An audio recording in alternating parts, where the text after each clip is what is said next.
today Mamata Banerjee has asked her police to increase the height of the barricades around all the police stations, her government offices, etc.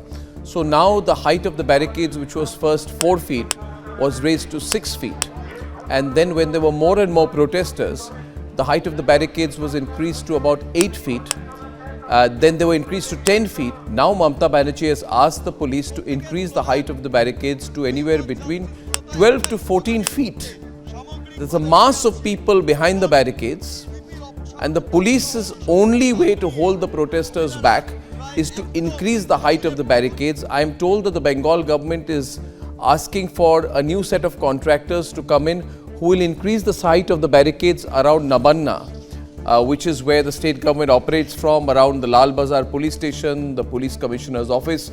In short, it would not be wrong to say that Mamata Banerjee and her government have barricaded themselves.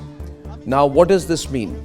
In every major change in the world, whenever a tyrant, a dictator gets completely surrounded by the people, they increase the height of the barricades and they sort of pacify themselves into believing that these barricades will give them comfort, will give them security, will keep the people out.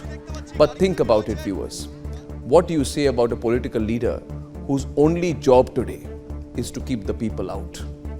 Day in and day out, Mamata Banerjee spends her entire day deciding how to push back the people, how not to meet people, how not to interact with people, and how to fool herself by believing that where she sits along with all her chumchas in her office, that she has a control over the state.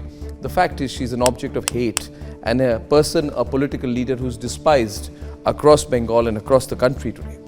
We only need to read the letter of the protesting doctors written to the Honorable President of India,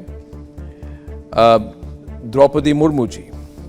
And I truly believe that the President of India needs to intervene in this case, because Mamata Banerjee is only going to keep increasing the height of the barricades. And my appeal as well to the Honorable President of India, Draupadi Murmuji, would be that she should go by the letter and intervene. Only the President can now intervene. If the central government intervenes directly, it will be seen as political intervention. But the President of India, as the conscience keeper of the nation, should intervene in this case. And I would like to read out what was written in this letter by the doctors to the President of India, which tells you the situation in Bengal. Please listen to this, viewers. In between the two extremes lies an organized criminal culture, a criminal syndicate. They're referring to Mamata Banerjee's criminal syndicate, allegedly involved in financial scams, money laundering, bribery, and several rackets. Some of these powerhouses have been apprehended, but most roam free and continue to plague the system. There have been several instances of conflict and outright violence between the peaceful protesters and the members and or supporters of such infamous lobbies. The fact that the evidence was altered in full view of the state police, as brought up in the judicial hearings of the Honorable Supreme Court, and unwarranted construction started in the premises of the murder scene, the crime scene, as per the approval of the highest authorities, meaning Mamata Banerjee, all serve as testimony to certain malicious agencies at work within the health department. In view of these circumstances, the sense of deep distrust and fear that we feel towards the authorities remains unallayed, and we desperately implore that these noxious elements within the system be weeded out to assure us of a truly safe workplace. We must emphasize that today it is 35 days these protests have been on, and the only response from Mamata Banerjee is to increase the height of the barricades, to increase the brutality of the police, to send more notices to the media, to try and attack the doctors. And she started attacking the doctors. Now it's a battle between the doctors and her. What she needs to understand is that there is a lot of frustration in Bengal about her. The doctors are only the iceberg. The doctors are only the spearhead.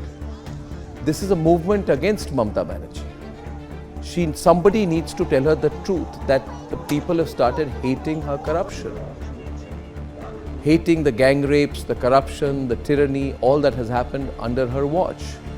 Nobody trusts her. And so this is a mass movement against Mamata Banerjee. India against corruption happened when people of India were fed up with the corruption of the Congress. In that case, Anna Hazare was only a spearhead, an icebreaker. But the fact of the matter is, the public was already very angry with the Congress, Sonia Gandhi, Manmohan Singh. Now today, ladies and gentlemen, the people are very angry about Mamata Banerjee. Nobody is with her. And she needs to get the message. All she is doing is increasing the height of the barricades. That has its own symbolism. Think about it.